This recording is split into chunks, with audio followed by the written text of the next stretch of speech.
Hello and welcome to episode 165 of the Chills of Will podcast. It's a pleasure today to be joined by Anna Hogeland. A little bit about Anna. Anna Hogeland is a psychotherapist in private practice with an MSW from Smith College School of Social Work and an MFA from UC Irvine. She lives in Vermont. Anna, how are you tonight? It's good to talk to you. I am well. How are you? Excellent, thank you. So like I said, the bio is fairly short, but I know there's a lot more to fill in, and looking forward to talking to you. The book is The Long Answer, and I would love to have you, shout out, where to buy it. Yeah, I don't know if you have any tour things or anything that you really want to shout out, in particular bookstores, like I said, Well, and even you can contact buy, info as well. yeah, you can buy it pretty much anywhere. The distribution has been great because it's with Penguin Random House, or it's Nice. a imprint of Penguin Random House, so they Hmm. have a wide distribution. Of course, always support your local bookstore when possible. So Okay. my local bookstore is the Bennington Bookshop. So I Uh-huh. try to order through there when possible. But whoever is near and dear to you, that's who I would love for you to support. I like that. The near and the dear. There you go. Well, I would love to know about some of the beginnings of reading and writing and growing up, like you said, before we started recording, pretty close in that area of Vermont. But like who were you reading? What were you reading? Were books and magazines and the written word a huge part of your childhood, or was that something that came maybe later in life? I had, I would say, kind of an interrupted path toward becoming a writer. As a child, really wanted to be a writer. I was reading constantly, and then I lost my way with it, and I decided it wasn't possible for me, and I should just focus on other things. So for like 10 years, I would say between maybe age 15, age 25, I wasn't writing at all. I wasn't even really reading fiction. But as a child, I was reading a lot and trying. I was just kind of obnoxious, and I would go to the library and just ask for the biggest book. I thought like the biggest meant the smartest, Therefore, the best, right, right, right, therefore the best, which is not, a wise way to go about choosing your books.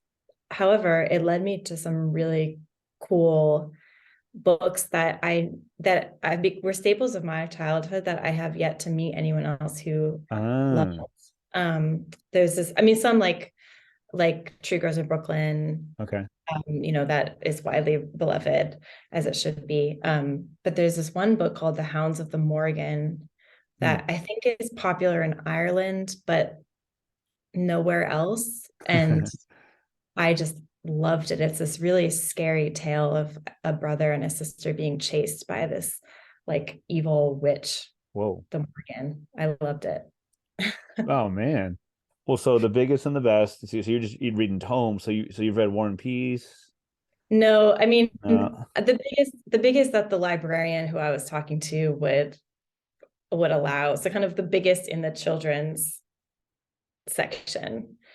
Yeah, kind of the big tomes of like canonized literature I've read remarkably few of. I just read Anna Karenina. I haven't read War and Peace. I just read Anna Karenina last year.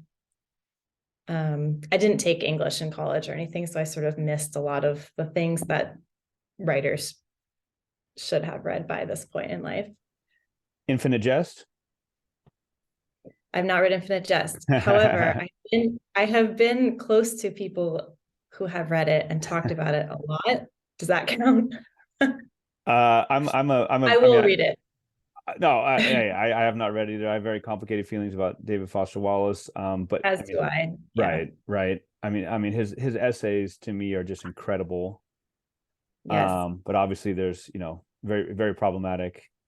But yeah, it sounds like, I mean, Infinite Jest is kind of the old joke, right? Like everyone's got it on their bedside table, but no one's read it. And, you know, I felt like everyone in my MFA had read it, so I didn't have to, by osmosis. Yeah, yeah, yeah.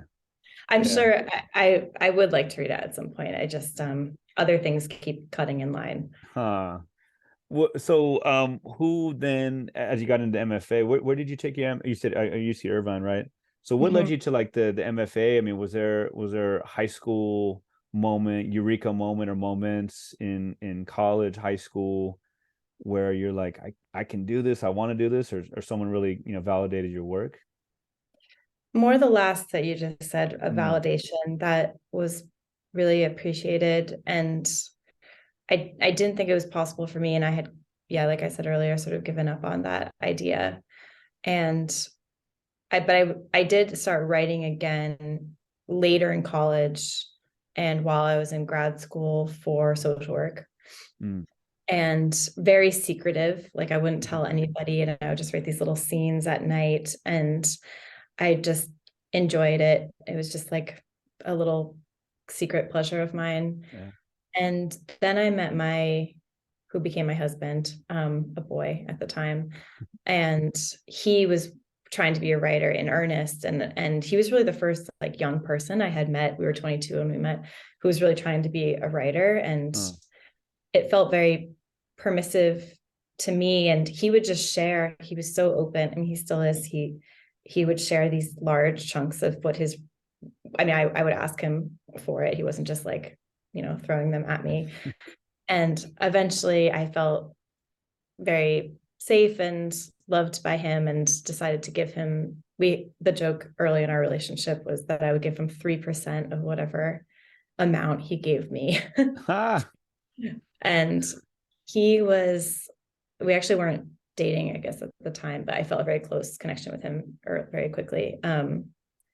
And he was very encouraging, but not just encouraging. He was mm, also telling me like where he felt like it could be stronger. mm, And I, I mean, it was critical too. And I really felt respected by that, and yeah. felt like I wanted nothing more than to just go back and make the piece Huh. better.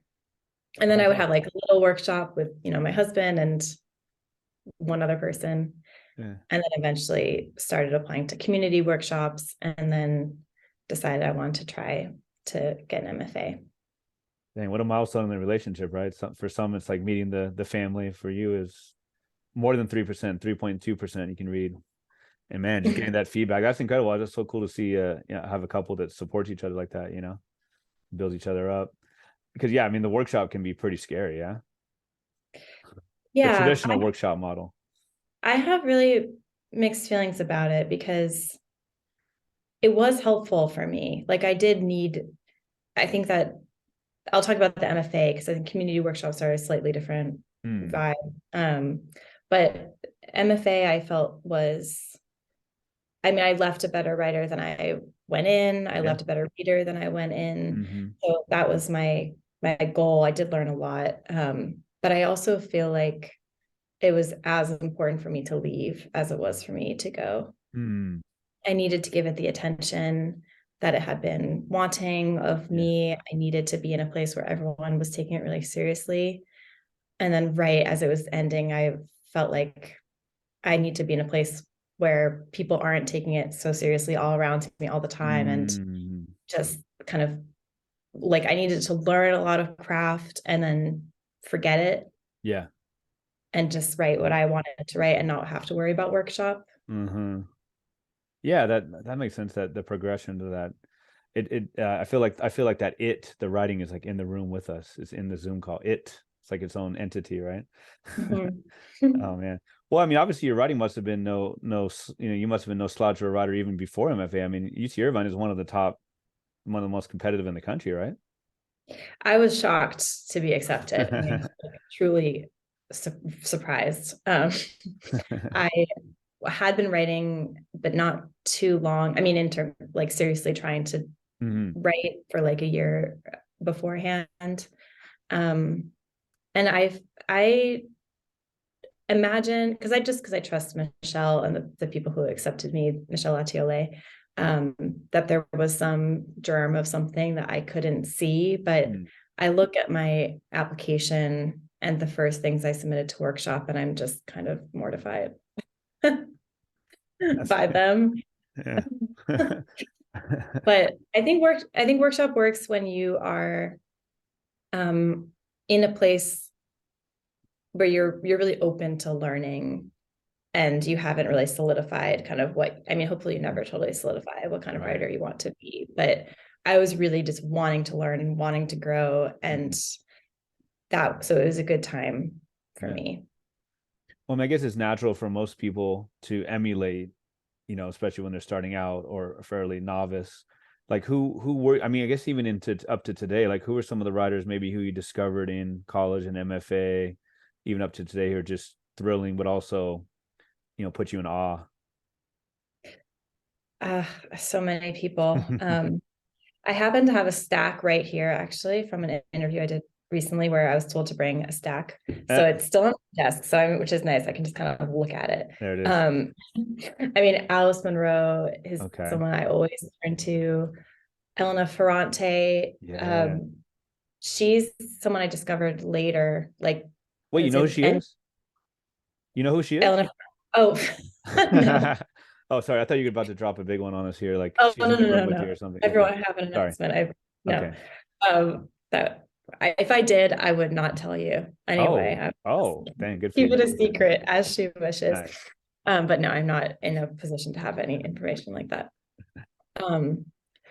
I discovered her writing, I should There say, you go. later in the MFA. So she wasn't an early influence, but she's someone I turn to a lot now. W.J. Sebald, Okay. Thomas Bernhard, who a lot of people don't know him as much, but he's amazing. This is The Loser by Thomas Bernhard. Very crotchety Austrian writer who just writes the same book over and over again, and I love it. He's not for everyone, but I adore him. I didn't have, like, I mean, mentioned David Foster Wallace.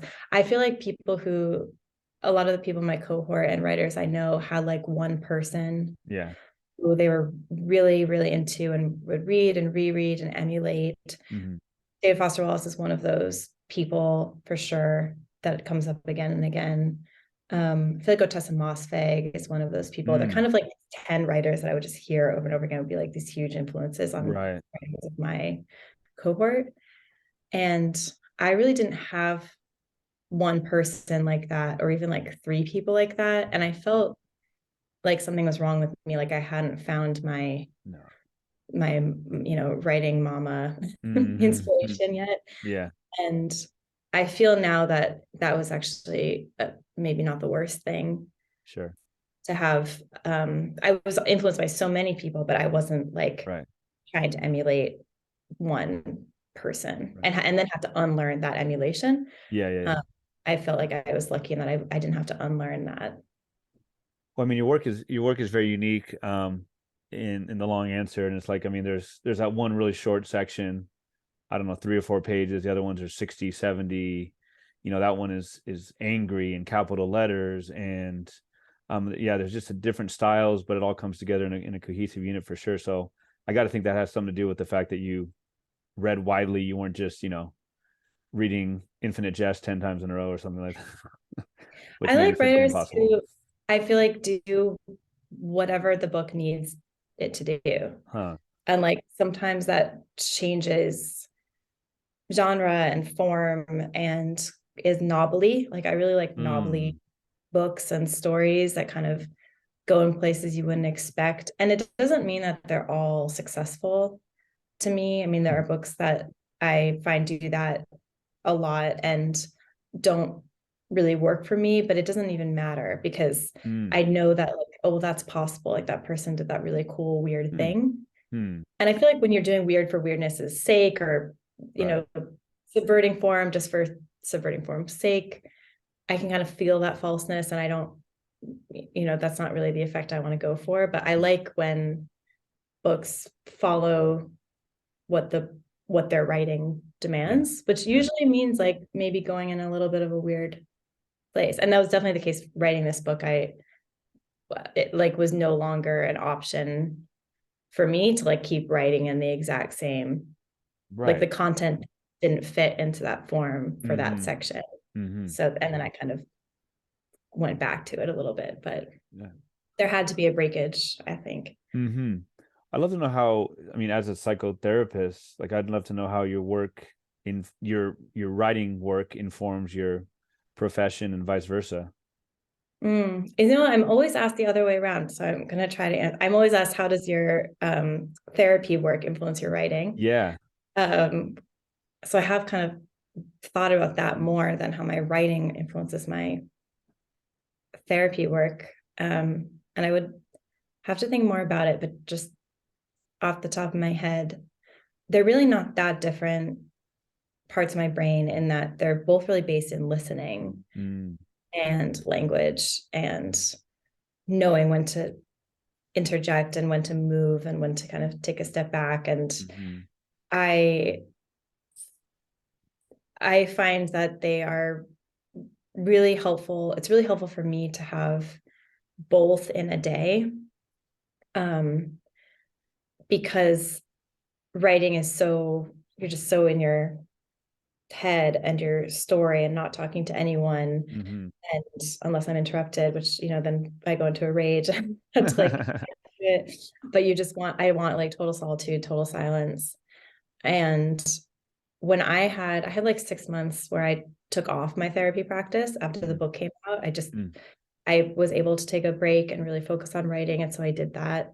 And it was great and like such a privilege to be able to do that.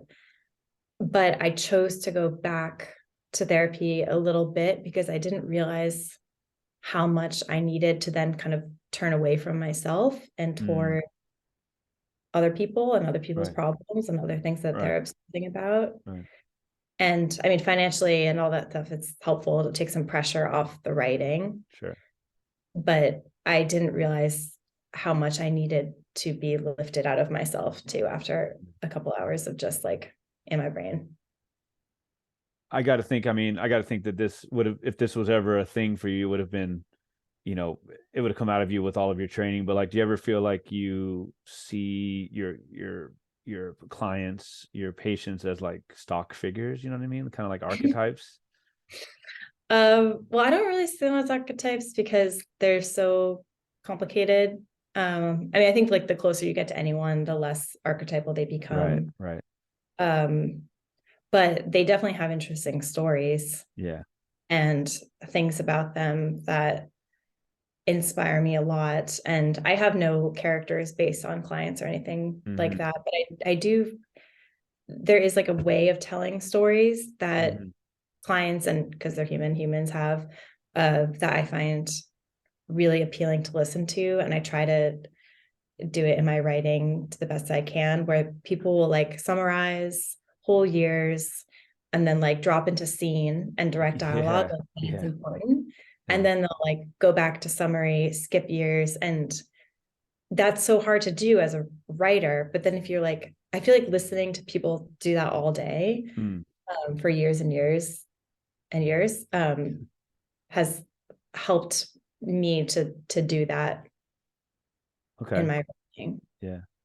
I don't think I asked the questions artfully as I wanted to. I guess I'm thinking like that maybe you would be hearing a story and almost like putting in the rest because you've, from previous times, you might be like, oh, it must be this. But like you said, you're obviously more than obviously you're aware that people are so complicated, and you're not going to fill in the ending before you know the ending or fill in the rest. So that makes sense. I do feel though that there is, I feel like archetype isn't probably the right word for this, but I do feel like I'm not alone. Like whatever I'm dealing with, whatever secret, awful thoughts I'm having, kind of shadow thoughts, forbidden thoughts that I might otherwise be really ashamed of, I don't feel very ashamed of because I hear them all day. And I know that maybe the exact content of the thought isn't the same, but these kind of forbidden thoughts are, shared by everyone, has their form of that. And when I was writing about grief, I felt pretty emboldened to write about some of the, what we would think of as uglier sides of the grieving process, like envy or rage, or these thoughts like, I hate all babies, after you've lost a baby, like they're not thoughts I'm proud of, but they happened. And I felt like I wanted to show a full portrait of grief and kind of all of its ugliness and beauty and resilience, and also just weakness. Sometimes you don't want to be resilient. You just want to be weak and bitter. Right. Yeah, I mean, so the book is the long answer, and like you, I mean, thank you for sharing that part, and like you said, there are all kinds of grieving, and it's a different type of grieving, right, than maybe some people are used to. It has to do with all the different ways in which there have been losses of babies, right, through the characters, some going back in time, even the main character, her mom, right, some of her experiences mirroring her daughter's own. Um, and so I just love to know about maybe like seeds for the book. I mean, did it come together as like you talk about scenes? I mean, did it come together as like one essay or a short story, and then it became, hey, I can do 4 or 5 and 6 characters like this? It really came together. I had a vision of like a 4 part, like 4-ish part novel that each part would be centered around a different woman, Mm. but all be held together by this narrator, curator, Right. Anna, kind of Curator, yeah. based on myself. So I had that in mind, and I did deviate from it a bit because when I started writing the book, I was pregnant with my first pregnancy, and everything was going fine as far as I knew, and all the tests knew. Mm. And so I had this image of the narrator just being, taking in these stories that could be helpful for her in her mother becoming journey. And then in real life, I lost my pregnancy at 5 months, and I knew that I could not write the book that I had set out to write with this woman who continues on have a pregnancy and a baby. It just felt like an insult to what I was Mm. actually going through. So the narrator, Anna, being in the kind of background gathering stories was no longer an option for Yeah. her. Like her story kind of came in and interrupts the contract. I thought of it as like a contract, like this is Anna, she's in the background, Mm. and then she breaks that contract because her own expectations were broken, and then she kind of finds a new relationship to the stories after that breakage, Mm. is my hope. So I didn't, so yes and no, like I had this set up, and it is structurally quite closely modeled on, where is it, The Emigrants by WJ Okay. J. I'm tired. WG Sebald. But this narrator stays in the background for all 4. Uh-huh. So I did stay to it, and I bent it as it needed to bend. Mm. Well, yeah, so sorry for your loss. No, thank you. And I do have a daughter now. I want to say sometimes people read the book and they're like, are you okay? Do you have a child now? And I do have a 2.5-year-old right now who's sleeping, a couple of yeah, rows over, which is explains my fatigue, and why the wound isn't as fresh right, now. I had the loss, right, and I mean, I'll always grieve it right. in different ways, but it was in 2019. Well, yeah, I mean, you made that point with Anna. Is Anna's mom's Ruth in the book? Mm-hmm. You made that point with Ruth, that's something that you will always grieve, but there is much happiness as well. Um, so Elizabeth is the part one is Elizabeth focused. Well, I mean, Yeah, right? And yeah. so it was so interesting. 'Cause I was kind of like I was like, okay, what's going on here? Like, this is cool. So how do you pronounce it? Margaret, Oh, Margot, Margot. Margot. Oh wow, it's French. Okay. So Margot and the narrator, who I don't think we know her name is Anna until midway through the book or so, but Yeah, she's it's like I right. Go think I ahead. dropped it once early on, but yeah, it's easy to miss. Yeah, Yeah. right. And so she's definitely very much I mean, not very much in the background, but she and her sister Margot are both pregnant, and there seems to be an icy relationship. And at first, because I was more about the age gap, and I was always kind of like the annoying little sister. Um, but Margot seems to be trying, but Anna's kind of always like not sure about maybe her motives.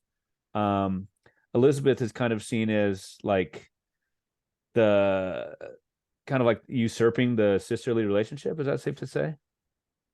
I felt like I I was interested in a character of Elizabeth becoming more sisterly with Anna's sister than Anna Mhm. was. Yeah. And kind of Margot and Anna, neither one of them have really close female friends. And Hmm. Anna feels like if Margot is going to have one really close female friend, like it will be me, her sister, Right. and it is not. It's this Yeah. woman, Yeah. Elizabeth, whom she meets late in life. I mean, as Yeah. far as best friends go, like early 30s, not like Hmm. five. Yeah.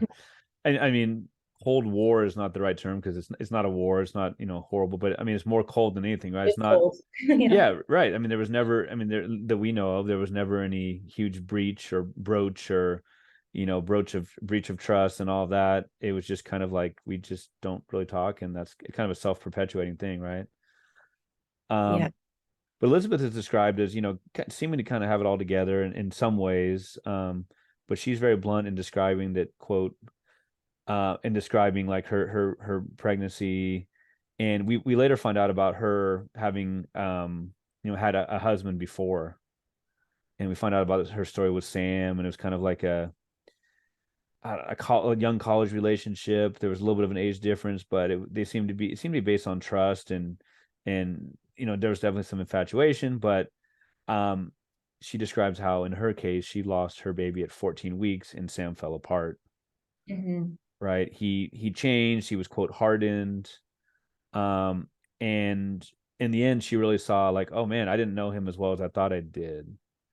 So that's my long way of getting at, like, I always thought it was interesting how you did in the book where, even with like, is it Danny with Corey later on, and he's Mhm. young, but just like how much people's histories informed the way they react to grief and not or not. I mean, it's kind of an obvious statement, but I guess I wonder about Elizabeth, and was she kind of settling again, is not exactly the word, but was she settling for her second marriage? Was it just like, hey, I want to have a baby and he's a good, solid guy? Like, how do you feel that she went into that relationship and into motherhood?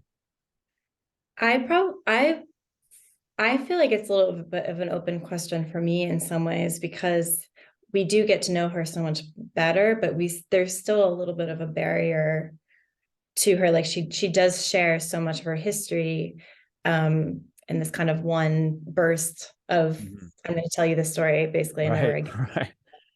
And so we get the sense that we know her so well, but I think there are still these gaps. And I'm not sure that she fully knows where she's coming from in that marriage, her second marriage, Mm, because she's still in some ways recovering from yeah. her first marriage, which was young. It wasn't terrible, but it was complicated, and there was a loss really early on, and she was kind of ambivalent about the pregnancy to begin with, and he had Hmm. put so much on the idea of a child. Hmm. um, I think that she found somebody who was better matched for her. And I think she knows that in her second marriage, someone who was Hmm. a little bit more on equal footing. She was maybe in a slightly more stable Right. place. And now that I wrote that before becoming a parent, uh, and now that I am a parent, I see that, you know, of course, it's good to have as strong a foundation as you can with your partner and managing stress, conflict, all of those things. But having a child is going to change Yes.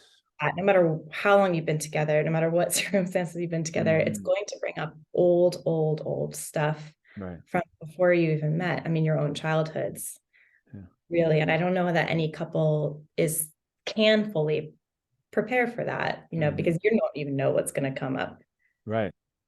in that time. Yeah, like you talk about it obviously brings up a lot of feelings and feelings and histories among the couple, between the couple, but also in this case, like you said, with the sisters, where they have their own losses throughout the book, and it's just like not a competition, but I think motherhood often and parenthood often is a competition, right?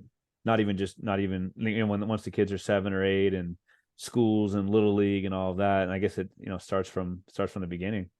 Yeah. Oh gosh, I haven't gotten to the little league phase yet. I'm hoping it's not so bad. But I I mean, with the sisters losing, they kind of take turns. Yes. Um, and I hoped to capture that there can be a lot of hurt and anger and envy and comparisons drawn when no one has done anything wrong. Right. It's just, and in some ways it makes it harder because you can't fight about it, and you can't, no one has wronged the other person. It's just, one person lost a child, one person didn't, and that's just going to bring up so many feelings. And for the Anna character, she already has kind of an inferiority complex and some jealousy around her sister, and then her sister has these two healthy children, and Anna has lost her baby. And so the Margot character hasn't done anything wrong. She's just been luckier.